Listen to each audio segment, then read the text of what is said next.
Oke, saya ke Bang Nasrullah. Bang Nasrullah, ini artinya kalau mendengar penjelasan dari Pak Gayus, memang di titik ini sudah harus pasrah bahwa apa yang disajikan pada persidangan PK, ya itulah yang kemudian nanti akan diinterpretasikan oleh Hakim Agung yang memutus PK ini. Begitu ya kira-kira Bang Nasrullah? Ya, jadi gini, saya jawab dulu bahwa tadi kan ketika saya mengatakan bahwa ini hakimnya tidak boleh sama terhadap yang menangani perkara di tingkat sebelumnya, Ya, ya. Namun ini kan kalau nggak salah ada 6 perkara PK, ya. Nah, terhadap keenam perkara PK ini saya beranggapan sebaiknya dan selayaknya ditangani oleh majelis hakim yang sama, sehingga tidak ada disparitas putusan antara satu dengan yang lain. Itu nanti akan menimbulkan persoalan di dalam masyarakat. Bahkan akan timbul persoalan hukum baru. Ketika yang satu dirugikan lebih berat atau lebih ringan daripada yang lain, maka di pasal 263 KUHP ayat 3 kalau saya nggak salah, huruf C kalau nggak salah, itu salah satu alasan PK adalah adanya putusan yang bertentangan satu dengan yang lain. Nah, itu bisa diajukan PK lagi nanti di situ. Maka baik. sebaiknya diadili oleh majelis yang sama. Itu Iya, satu. Yang kedua, terkait apakah bisa diajukan PK lagi. Jika sudah ada putusan PK, makna lain adalah apakah boleh diajukan PK berkali-kali. Nah, di dalam KUHP kita memang disebutkan KUHP yang sudah ada sekarang, PK hanya bisa diajukan satu kali.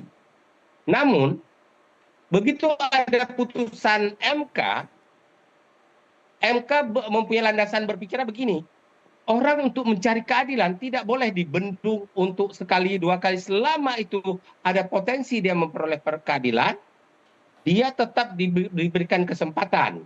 Nah, pendapat putusan MK tersebut membuat kami yang menyusun RUU KUHP yang baru ini menjadi bingung. Ini gimana kita aturnya ini? iya. Ya, adalah perdebatan. Sampai kemudian saya sendiri berpendapat begini, ya. Mungkin agak sedikit berbeda dengan Prof Gayus, bahwa kalau PK itu diajukan lagi dengan bukti yang sama, ya, alasan yang sama persis, itu sebaiknya tidak boleh ada PK berkali-kali, nanti ada putusan yang saling berbeda. Baik. Tapi kalau PK itu diajukan dengan bukti yang baru, ini kan sudah ada putusan PK, tiba-tiba ketemu bukti baru nanti, ya. Setelah ada putusan, ada lagi bukti baru yang sangat kuat misalnya. Ya, itu demi keadilan, demi kebenaran, itu sebaiknya PK itu dibuka peluangnya oleh Mahkamah Agung. Baik. Jangan dikesampingkan. Karena ada persoalan keadilan, kemanusiaan orang, label yang melekat pada orang itu.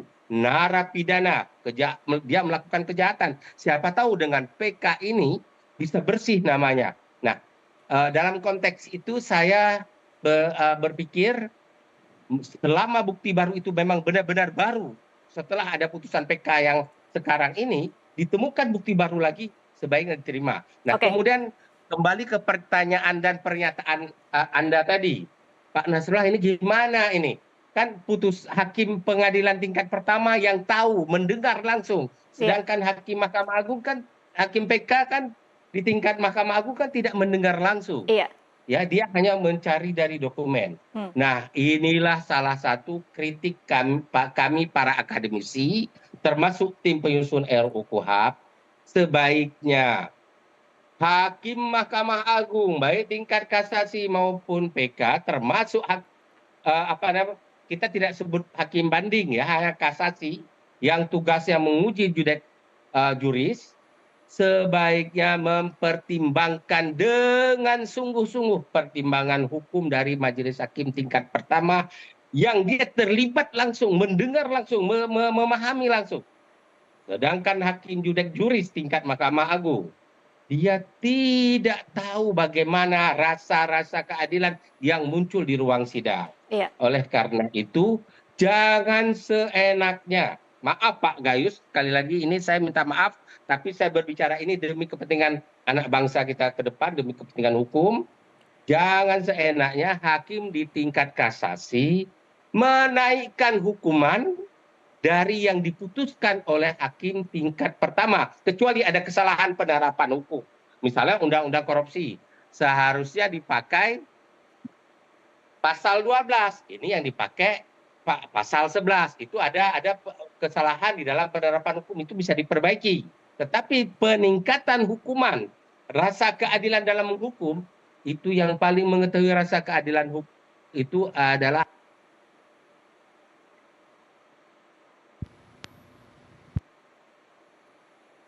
diskusi di ruang sidang. Jadi, nah bagaimana di tingkat ini agar diakomodir apa yang sudah ada di tingkat PN pertama itu di PN Cirebon?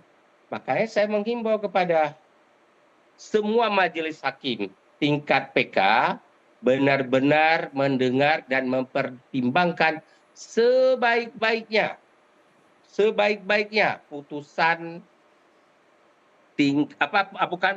pendapat atau hasil rekap dari fakta persidangan yang dihimpun di tingkat pengadilan Cirebon itu, ya, di tingkat pengadilan negeri. Itu kan mereka mendengar langsung ahli-ahli, saksi-saksi yang tadi menjelaskan, dia mendengar berita ada orang yang disiksa, di setrum listrik, disuruh minum air kencing, itu Baik. juga harus dikaji. Oke, Ya. baik.